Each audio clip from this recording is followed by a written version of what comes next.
السلام علیکم ورحمت الله وبرکاتو. زه یم ستاسو ورور ستاسو ملګری عبدالقدیر افریدي د ملنګیار ټي وي چینل نه. ملګرو، نن د 20مې ویډیو سره حاضر یم.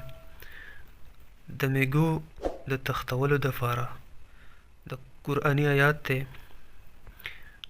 میږي داسې ځای کې کله کله راوځي چې هغې نه موږ تاسو ته نقصان جوړ شي، نو د هغې د دفع کولو دپاره قرآني آیات دی، واورئ. أعوذ بالله من الشيطان الرجيم. بسم الله الرحمن الرحيم. يا أيها النمل ادخلوا مساكنكم لا يحطمنكم سليمان وجنوده وهم لا يشعرون. سورة نمل آیات نمبر 17 او 19 سپاره کې